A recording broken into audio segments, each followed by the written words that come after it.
Well, it works now. Wasn't really much wrong with it to begin with. And you're looking here in the door. And you can't see it because the window channel is in the way. But what it was an actual, a little plastic retaining pin, or a little retaining connector that connects the actuating rod onto the door handle. It had broke. And I scavenged around and had another one that I put in it. And so it seems to be fixed now anyway. So a 30-year-old part had just deteriorated is pretty much what the problem was. So I'm just going to go ahead and put it all back together. Oh yeah, this is the cover I made. It's behind the door. Doesn't matter. But what I do want to show you is a pretty nifty little power window switch hack that I came across. Now,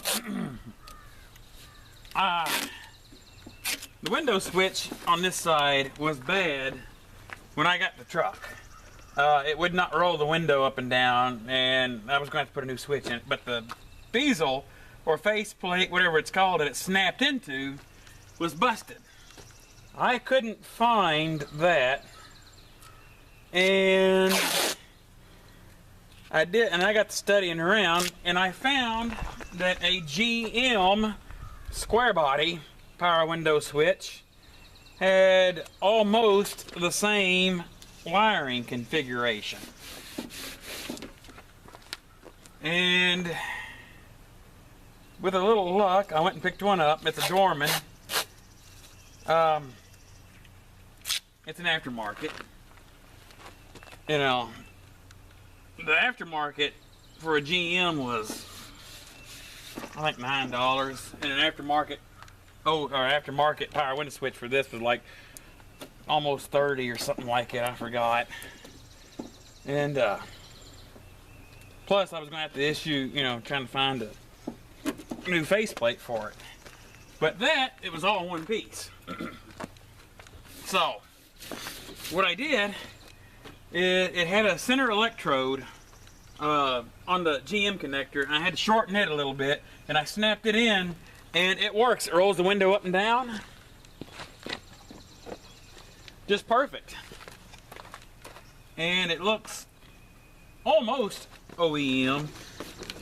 Oh yeah, by the way, the power windows do not work. Power door locks don't work. So I've got the connector disconnected.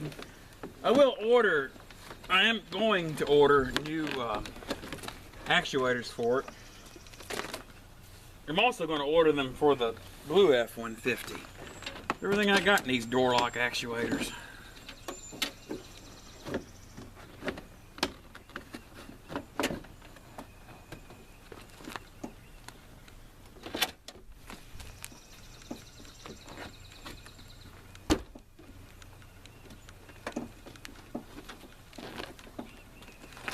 Oh yeah, to put these door panels on, there's not really much to them. This push pin, they just match up in the holes. There's a screw that goes through the armrest hole.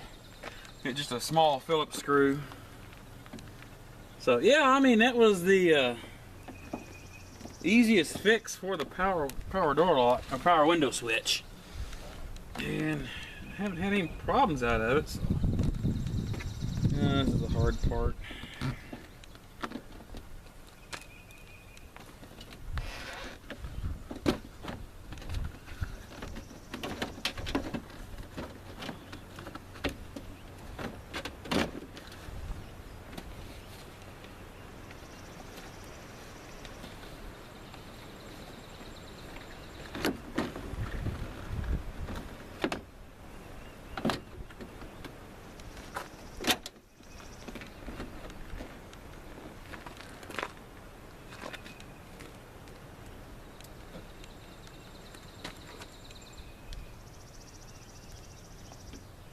Saturday afternoon.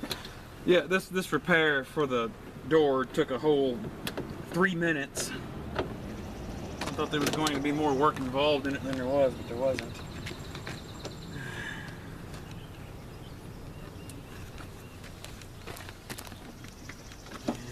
snaps in the holes.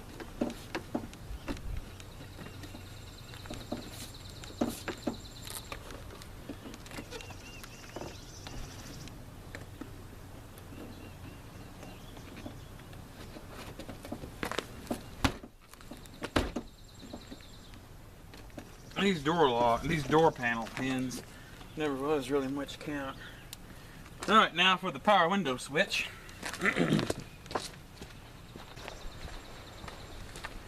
This is the GM power window switch.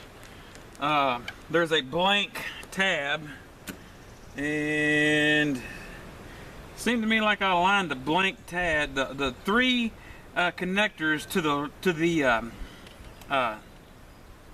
the right, and of course it just plugs in. Of course there's a blank one. And we'll go ahead and turn it on.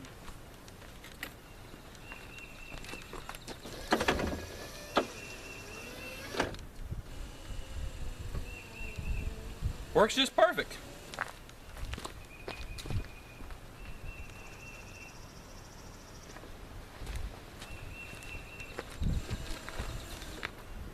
And of course it just snaps in. Does it look factory? No. But does it look clean and better than having a gaping hole there? Yes, it does. So that was so much for, you know, a repair. I said, you know, last night, yeah, this is Saturday, by the way, and I said last night that I was going to get into this and see what was wrong, and there really wasn't much wrong with it.